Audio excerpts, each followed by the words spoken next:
हे आहे माझं छोटूसं देवघर आणि खूप छान वाटतं मला सकाळची जेव्हा पूजा मनासारखी होते तेव्हा. सगळं आवरून मस्त अशी देवपूजा करून घेतली. त्याच्यानंतर दिवसभराचं रुटीन आवरलं आणि डायरेक्ट संध्याकाळी मी व्हिडिओ कंटिन्यू करते. इथे मी खीर बनवणार होती तांदळाची म्हणून मी तांदूळ भिजत ठेवला होता.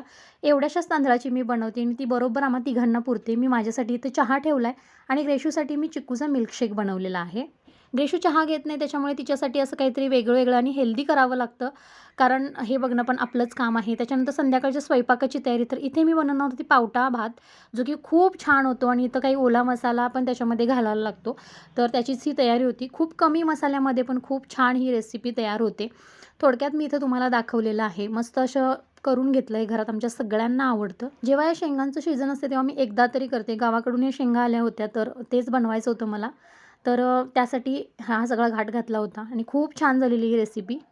हा राईस बनवून झाल्यानंतर ग्रेशूला अजून काहीतरी पाहिजे होतं खायला. त्याच्यानंतर मी तिचा अभ्यास घेतला पहिला आणि त्याच्यानंतर तिला मखाणे बनवून दिले. मखाणे रोस्ट जे की हेल्दी असतात म्हणून आणि तिला ते प्रचंड आवडतात. पहिला ती खात नव्हती पण आता ते खाते आवडीनं आणि मला पण बरं वाटतं हेल्दी खाल्ली की खूप गोष्टी इझी होऊन जातात.